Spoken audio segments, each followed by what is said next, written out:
Hello friends, ನಮಸ್ತೆ. Welcome to my cooking channel Mane Ruchi Mysuru. ಹೇಗಿದ್ರೆ ಎಲ್ಲರೂ ಚೆನ್ನಾಗಿದ್ದಾರೆ ಅಂದ್ಕೊಂಡಿದ್ದೀನಿ.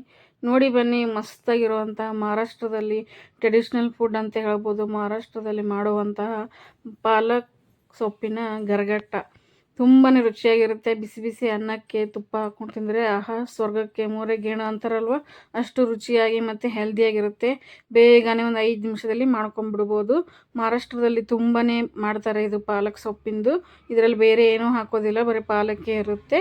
ಹೇಗೆ ಮಾಡೋ ಅಂತ ನೋಡೋಣ ಬನ್ನಿ. ಅದಕ್ಕೂ ಮೊದಲು ಇನ್ನೂ ಯಾರೆಲ್ಲ ಸಬ್ಸ್ಕ್ರೈಬ್ ಮಾಡ್ಕೊಂಡಿಲ್ಲ, ಪ್ಲೀಸ್ ಸಬ್ಸ್ಕ್ರೈಬ್ ಮಾಡ್ಕೋರಿ, ಶೇರ್ ಮಾಡಿ ಮತ್ತು ಸಪೋರ್ಟ್ ಮಾಡಿ. ನೋಡಿ ಬನ್ನಿ. ಈಗ ಫಸ್ಟಿಗೆ ನಾನಿಲ್ಲಿ 1 ಕಪ್ಪಷ್ಟು ಬೇಳೆ ತಗೊಂಡಿದ್ದೀನಿ. ಅಂದರೆ ಇದಕ್ಕೆ ತೊಗರಿಬೇಳೆ ಬೇಕು. 1 ಕಪ್ಪಷ್ಟು ತೊಗರಿಬೇಳೆ ಮತ್ತು 1 ಸ್ಪೂನಷ್ಟು ಕಡಲೆಬೇಳೆ ಹಾಕ್ಕೊಂಡಿದ್ದೀನಿ.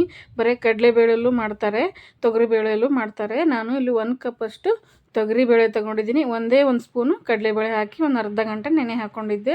ಪಾಲಕ್ ಸೊಪ್ಪು ತೊಗೊಂಡಿದ್ದೀನಿ, 1 ಕಟ್ಟು ದೊಡ್ಡ ಸೈಜ್ದಿತ್ತು. 1 ಕಟ್ಟು ಪಾಲಕ್ ಸೊಪ್ಪು ತೊಗೊಂಡಿದ್ದೀನಿ. ತೊಳೆದ್ಬಿಟ್ಟು ದಪ್ಪ ದಪ್ಪ ಕಟ್ ಮಾಡಿ ಇಟ್ಕೊಂಡಿದ್ದೀನಿ. ಕೊತ್ತಂಬರಿ ಸೊಪ್ಪು ಜಾಸ್ತಿನೇ ತಗೊಳ್ಳಿ, ತುಂಬ ಚೆನ್ನಾಗಿರುತ್ತೆ ಕೊತ್ತಂಬರಿ ಸೊಪ್ಪು. ಇದು ತರಿತರಿಯಾಗಿ ಪೇಸ್ಟ್ ಮಾಡ್ಕೊಂಬರ್ಬೇಕು. ಬೆಳ್ಳುಳ್ಳಿ ಮತ್ತು ಹಸಿಮೆಣಸಿನ್ಕಾಯಿ, ಜೀರಿಗೆ ಇದೆ. ಖಾರಕ್ಕೆ ತಕ್ಕೊಂಡು ಇಟ್ಕೊಳ್ಳಿ. ಖಾರ ಎಷ್ಟು ಬೇಕಷ್ಟು ಹಸಿಮೆಣ್ಸಿನ್ಕಾಯಿ ತೊಗೊಳ್ಳಿ. ಕಡಲೆ ಬೀಜ ಭಾಳ ಮುಖ್ಯ ಇದಕ್ಕೆ. ಮತ್ತು ಹುಣಸೆಹಣ್ಣು ಸ್ವಲ್ಪ ನೆನೆ ಹಾಕಿದ್ದೀನಿ. 1 ಸ್ಪೂನಷ್ಟು ಕಡಲೆ ಹಿಟ್ಟು, ಜೀರಿಗೆ, ಸಾಸಿವೆ ಒಗ್ಗರಣೆಗೆ, ಕರಿಬೇವು, 2 ಕೆಂಪು ಮೆಣಸಿನ್ಕಾಯಿ, ಬೆಲ್ಲ. ಹುಣಸೆಹಣ್ಣು ತೊಗೊಂಡಿದ್ವಲ್ಲ, ಸ್ವಲ್ಪ ಬೆಲ್ಲ. ಕಡಲೆ ಹಿಟ್ಟು ಮತ್ತು ಇದಕ್ಕೆ ಕಡಲೆ ಬೀಜ ತುಂಬಾ ಮುಖ್ಯ ಇದಕ್ಕೆ.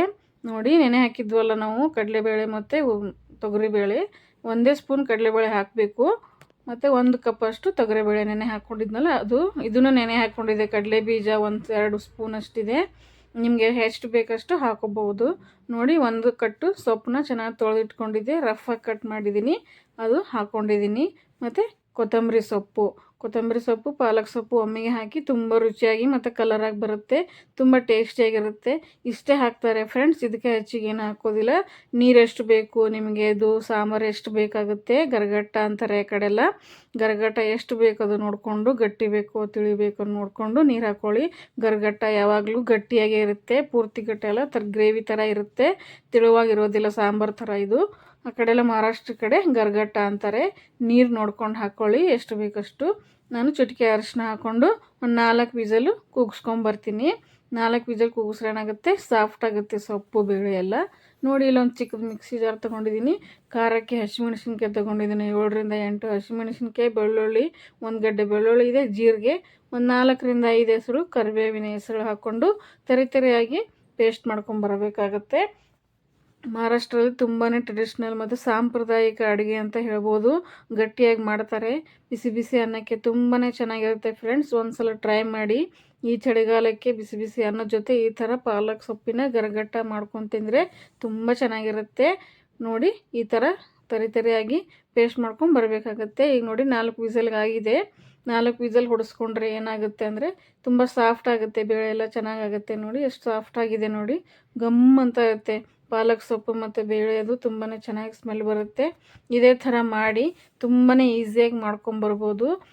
ಪಟ್ಟಂತ ಆ ಕಡೆ ಅನ್ನಕ್ಕಿಟ್ಟು ಈ ಕಡೆ ಬೇಳೆ ಕೂಗಿಸ್ಕೊಂಬಿಟ್ರೆ ಹಾಗೆ ಹೋಗುತ್ತೆ. ತುಂಬಾ ಬೇಗ ಮಾಡ್ಕೊಬೋದು. ನೋಡಿ, ವಿಡಿಯೋ ಹೇಗಿದೆ ಅಂತ ಸ್ಕಿಪ್ ಮಾಡದೆ ನೋಡಿ, ಪೂರ್ತಿ ವಿಡಿಯೋ ನೋಡಿ. ತುಂಬಾ ಚೆನ್ನಾಗಿದೆ. ಮತ್ತು ಸಪೋರ್ಟ್ ಮಾಡಿ ಫ್ರೆಂಡ್ಸ್. ಯಾರೆಲ್ಲ ಹೊಸಬ್ರಿದ್ದೀರಾ ಹಾಗೆ ನೋಡಬೇಡಿ, ಸೈಡಿಗಿರೋ ಬೆಲ್ ಬಟನ್ನ ಕ್ಲಿಕ್ ಮಾಡಿ ಯಾವ ಅಂತ ಸೆಲೆಕ್ಟ್ ಮಾಡಿರಿ. ಏನಾಗುತ್ತೆ, ಎಲ್ಲ ಹೊಸ ರೆಸಿಪಿಗಳು ನಿಮಗೆ ಬರುತ್ತೆ. ಫಸ್ಟು ನೋಡ್ಬೋದು ಫ್ರೆಂಡ್ಸ್. ನೋಡಿ, ಈ ಥರ ಮ್ಯಾಶರ್ ತೊಗೊಂಡು ಚೆನ್ನಾಗಿ ಸೊಪ್ಪು ಬೇಳೆ ಎಲ್ಲ ಮ್ಯಾಶ್ ಮಾಡ್ಕೊಳ್ಳಿ.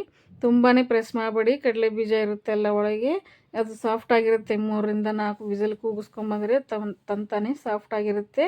ಸ್ವಲ್ಪ ಮ್ಯಾಶರ್ ತೊಗೊಂಡು ಈ ಥರ ಪ್ರೆಸ್ ಮಾಡಿ ಚೆನ್ನಾಗಿ ಸಾಫ್ಟಾಗಿ ಮಸಿಬೇಕು.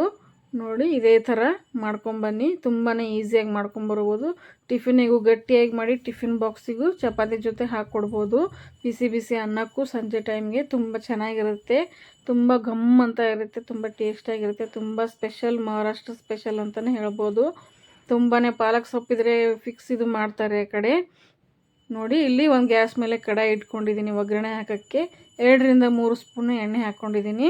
ನೋಡಿ, ಜಾಸ್ತಿ ಎಣ್ಣೆನ ಹಾಕೋಕೆ ಅವಶ್ಯಕತೆನೇ ಇಲ್ಲ ಇದಕ್ಕೆ.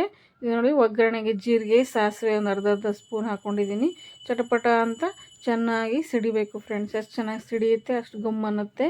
ಈಗ ನೋಡಿ, ಇದಕ್ಕೆ ನಾನು ಒಣಮೆಣಸಿನ್ಕಾಯಿ ಮತ್ತು ಕರಿಬೇವು ಹಾಕೋತಾ ಇದ್ದೀನಿ. ಫ್ರೆಶ್ ಆಗಿರೋದು ಕರಿಬೇವು ಹಾಕೋಬೇಕು.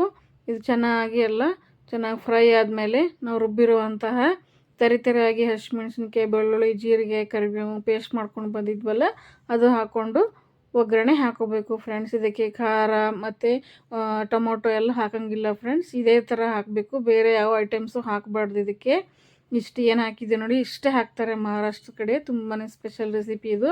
ಒಂದು ಸಲ ಟ್ರೈ ಮಾಡಿ ಫ್ರೆಂಡ್ಸ್. ನೋಡಿ ಚೆನ್ನಾಗಿ ಎಣ್ಣೆಯಲ್ಲಿ ನಾವು ತರಿತರಿಯಾಗಿ ರುಬ್ಕೊಂಡ್ಬಂದಿರೋವಂಥ ಖಾರನ ಚೆನ್ನಾಗಿ ಹುರ್ಕೋಬೇಕು. ಇದಕ್ಕೆ ಖಾರದ ಪುಡಿ, ಸಾಂಬಾರು ಪೌಡರು, ಜಾಸ್ತಿ ಅರಿಶಿನ ಮತ್ತು ಟೊಮೊಟೊ ಇವೆಲ್ಲ ಹಾಕಬಾರ್ದು ಫ್ರೆಂಡ್ಸ್. ಅದು ಗರಗಟ್ಟ ಆಗೋದಿಲ್ಲ. ಟೊಮೊಟೊ ಮತ್ತು ಪಾಲಕ್ ಸಾಂಬಾರು ಆಗುತ್ತೆ. ಈಗ ನೋಡಿ ಹುಣಸೆಹಣ್ಣು ಒಂದು ಅರ್ಧ ಕಪ್ಪಷ್ಟು ಹುಣಸೆಹಣ್ಣು ರಸನ ಹಾಕೋತಾ ಇದ್ದೀನಿ. ಸ್ವಲ್ಪ ಎಣ್ಣೆಯಲ್ಲಿ ಚೆನ್ನಾಗಿ ಫ್ರೈ ಮಾಡ್ಕೋಬೇಕು. ತುಂಬ ಟೇಸ್ಟಿಯಾಗಿ ಹುಳಿ ಹುಳಿ ಖಾರ ಖಾರ ರುಚಿ ರುಚಿಯಾಗಿರುತ್ತೆ. ತುಂಬಾ ಚೆನ್ನಾಗಿರುತ್ತೆ. ಮಹಾರಾಷ್ಟ್ರ ಕಡೆ ಬೆಲ್ಲ ಹಾಕದೆ ಏನೂ ಮಾಡೋದಿಲ್ಲ, ಸ್ವಲ್ಪ ರುಚಿ ರುಚಿಯಾಗಿ ಮಾಡ್ತಾರೆ. ಅದಕ್ಕೆ ಬೆಲ್ಲನೂ ಹಾಕೋಬೇಕಾಗುತ್ತೆ ಹುಣಸೆಹಣ್ಣು ಜೊತೆಗೆ. ಈಗ ನೋಡಿ ಚೆನ್ನಾಗಿ ಹುಣಸೆಹಣ್ಣ ಒಗ್ಗರಣೆಯಲ್ಲಿ ರಸನ ಚೆನ್ನಾಗಿ ಕುದಿಸ್ಕೋಬೇಕು. ನೋಡಿ ಈಗ ನೋಡಿ 1 ಸ್ಪೂನ್ ಕಡಲೆ ಹಿಟ್ಟು ತೋರಿಸಿದ್ನಲ್ಲ ನಿಮ್ಗೆ ಅವಾಗೆ, ಅದಕ್ಕೆ ಸ್ವಲ್ಪ ನೀರು ಹಾಕ್ಕೊಂಡು ಕಲಿಸ್ಬೇಕು. ಯಾಕಂದರೆ ಕಡಲೆ ಹಿಟ್ಟು ಫಿಕ್ಸ್ ಇದಕ್ಕೆ ಬೇಕೇ ಬೇಕು. ಕಡಲೆ ಬೀಜ, ಕಡಲೆ ಹಿಟ್ಟು ಬಿಡೋಂಗೆ ಇಲ್ಲ ಫ್ರೆಂಡ್ಸ್. ಇದು ಶೇಂಗಾ ಮತ್ತು ಕಡಲೆ ಹಿಟ್ಟು ಫಿಕ್ಸ್ ಹಾಕ್ತಾರೆ. ಇದರಿಂದನೇ ಇದು ಗರಗಟ್ಟ ಸ್ಪೆಷಲ್ ಟೇಸ್ಟ್ ಕೊಡುತ್ತೆ.